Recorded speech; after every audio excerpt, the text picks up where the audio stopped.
Hello and welcome to the Eagle Insights podcast. I'm your host, Henry Conti, the communications coordinator here with Bellbrook Schools.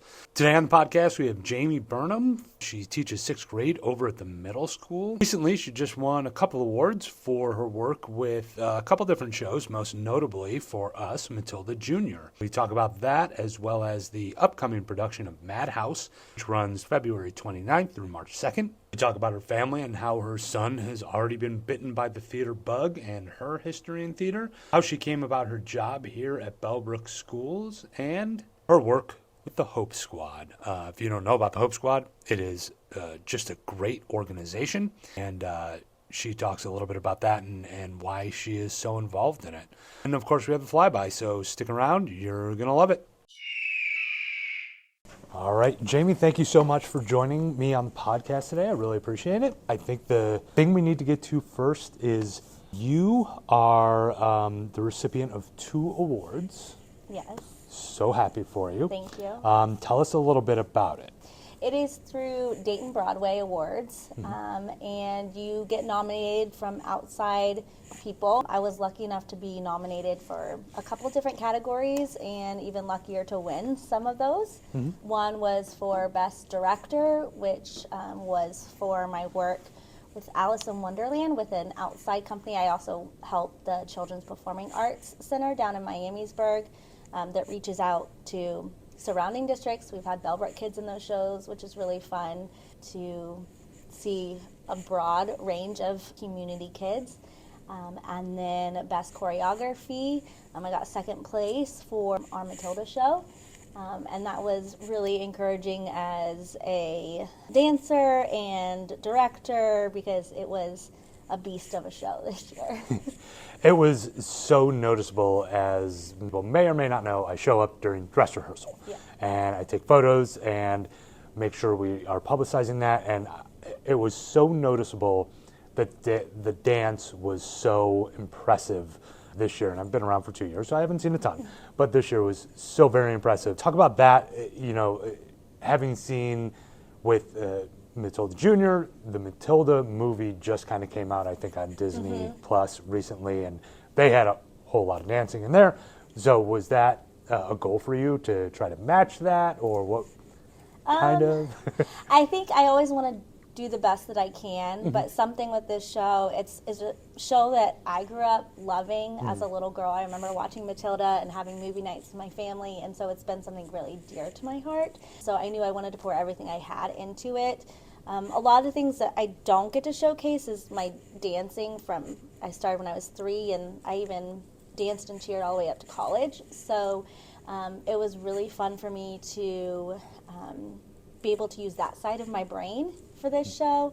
We have some really talented kids that were able to pull off what I had envisioned in my head. I also really want to utilize props with dancing this year, which is something that we don't typically get to do. The last time I got to do that is when we did Annie a couple years ago with mops and buckets with the orphans and stuff. But this one I really wanted to utilize chairs and levels, and we have some amazing gymnasts. I wanted to showcase their talent, but I wanted it to be a show where people said, wow, that was entertaining. I am honestly very proud of it, and I think from the feedback I got, that's what people walked away with. So that was my goal. Yeah, it was just such an amazing show, so congratulations. Thank you. And we've got 2 more coming up. Yes, so the middle school is going to be doing their play. The synopsis of the show is that a very rich mystery author passes away. He's left his $8.4 million deed and life insurance, I guess, to his greedy kids. The kids soon find out that it's not just for them, it's for anyone who finds the money. Okay. And so it breaks into a huge, finders keepers kind of thing. It's so fun. It's a cast of 30 kids. Wow. Lots of kids, lots of different backgrounds.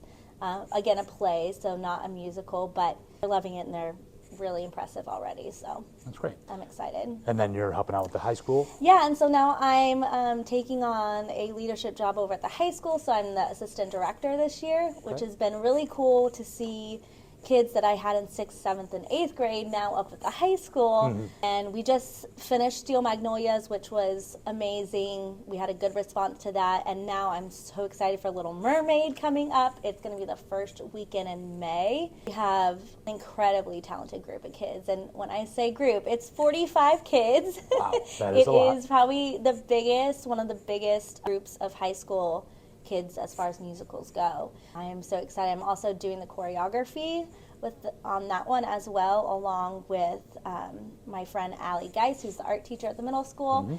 We're going to team up and hopefully put a phenomenal show along with the director Alexis Breeze and Katie Blankenship's doing all the music. So It's a big group effort, but we had our first practice yesterday and I'm very excited. Yeah, sounds amazing. Can't wait to see it.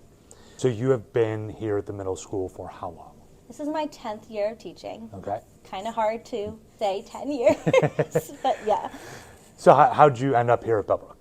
So it's kind of a crazy story. I graduated from Wilmington and was looking for jobs. I took a lot of interviews, did a lot of different things, and then was actually going to open a school in Columbus because I worked with younger kids.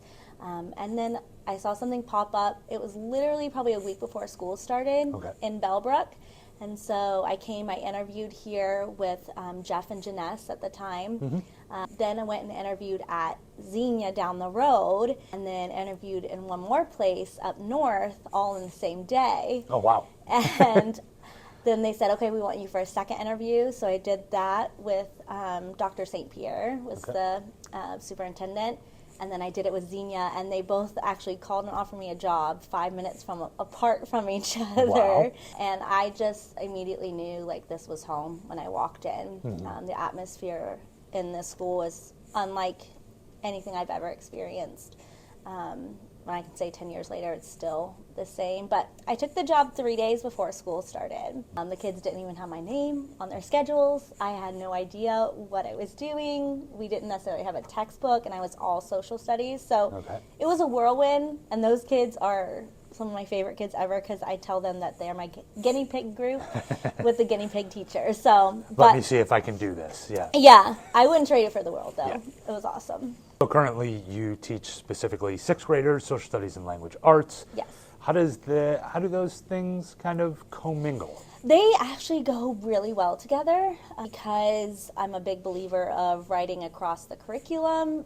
I love to write historical. So, like, even right now, my kids in social studies have been writing journey stories, and we're reading Hunger Games in ELA, and so we also talk about history and wars in my ELA class, so we kind of combine them.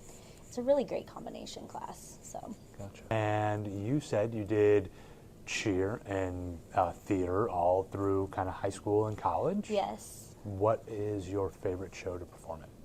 Oh my gosh. Or what was your favorite personal performance?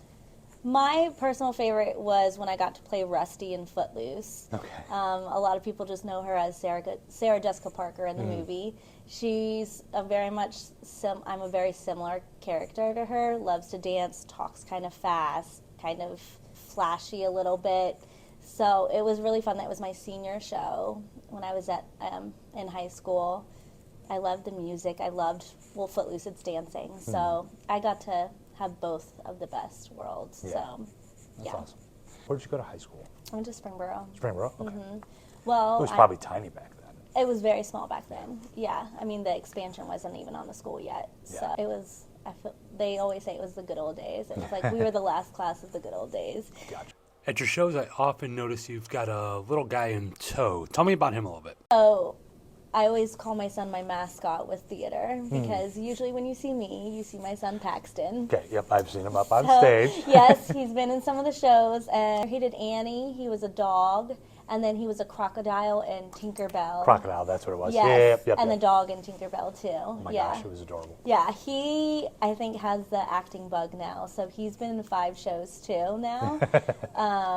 And he's in 1st grade at Stephen Bell. Yeah. And absolutely loves it. Kids all call him our mascot because, he's at middle school practice. Now he's at high school practice. And he just loves it. So it's kind of cool. Plus to get perspective from a young view is really cool, because most of the time our shows are geared towards our students, and we want the elementary kids to come enjoy themselves, but also parents. And so getting his perspective and hearing when he laughs, like, okay guys, people are probably going to laugh at this, let's like pause. It's been really fun and exciting. It's also really nice to have a student in the district too. The buy-in's even more, I guess you would say. I have a daughter. She's 4. She's a dancer, so she loves to dance. She takes gymnastics and dance. Debbie Sweeterman has hooked her up with Bellbrook cheer gear. So you might see her on Saturdays at the basketball games in her cheerleading outfit. Gotcha. They keep me busy. Busy person. Like right now I have 3 shows going, a mom to 2 kids, a worship leader, a teacher, Hope Squad advisor. So a lot going on, but I tend to thrive in the chaos. You run the Hope Squad with Ben Trick and Gall. Yes. What was the conceit of that? Why was that brought here to Bellbrook Middle School? And tell the people who might not know, what is the job of the Hope Squad? Yeah, so Hope Squad is an amazing program that actually Jenna brought forward to us, and she had heard from I believe she's a senior this year, student who had heard from a friend this program. And so Jenna presented it to us as a staff and said, who is interested? And the program is basically a suicide prevention, but also mental health check-in team. And we get students from each grade level who are nominated by their peers, so they are someone that their peers feel safe with, and we train them and give them lessons on how to facilitate difficult conversations and checking in on people's mental health and understanding warning signs and distress and keywords, in hopes to help save a friend. And we've seen it work, and it's a program I really feel blessed to be a part of. I've gotten lots of parent emails, students that have come to me just feeling thankful that they have a place to talk to.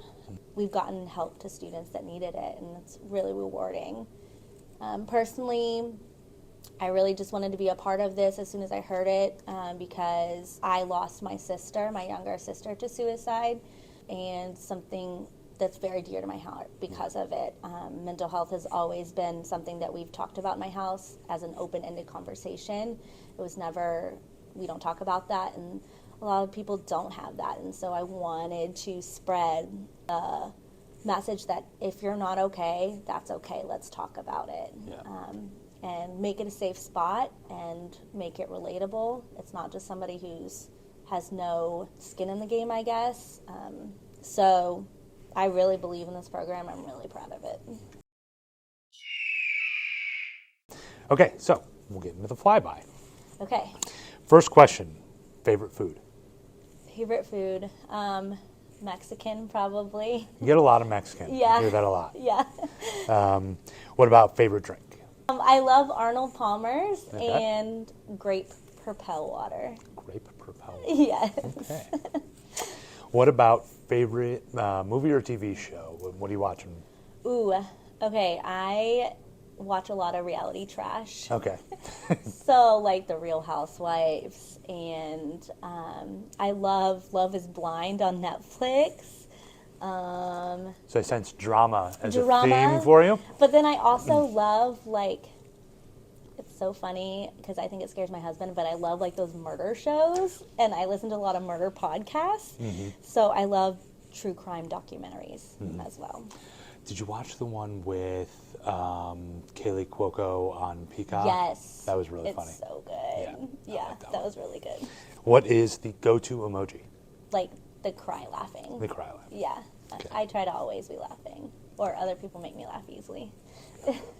And finally, what is the go-to quote? What do you go to either just bring you back to reality, or maybe something you tell students all the time, anything like that? Right. My one that I've pretty much had my whole life set on is courage is not defined by those who fought without falling, but those who fought fell and rose again. It's not about doing it pretty or gracefully, but it's about doing it, sticking to it, and achieving your goals. And that, to me, is courageous. So, Gotcha. That's a great one. I love that. Thanks. Thank you so much for being with us. Thank you. I appreciate it.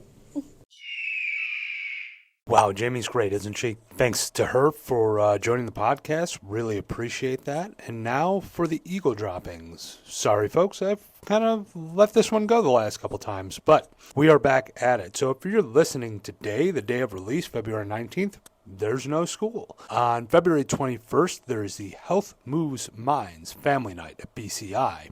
On February 22nd, the Concert Band Festival takes place at the high school. While that evening, the Board of Education will be meeting, but this time at Stephen Bell. Again, the Madhouse Middle School play will run February 29th to March 2nd. Please get your tickets for that and enjoy. They are such talented kids. Music Boosters are on March 4th, and then that is the kickoff to concerts. The March concerts will be kicking off that week, starting with the 6th grade choir and the high school band on March 7th. Also that night, just so everybody's aware, Dr. Kozad will be there about an hour early with a board member or two, and they will be talking about our district goals. So please show up a little bit early for that concert if you're coming, or if you weren't planning on coming, come to both. I think we'll have some coffee and cookies out there for people, and we'll be discussing the district goals. You can come and ask any questions you would like. Thanks again to Jaime Burnham for joining us. In 2 weeks, I have Zach Klein on the podcast. That is a good one. He kind of tries to take it over on me a little bit, but that's okay. So as always, I hope you have a good day, and if it can't be a good one, make it a great one.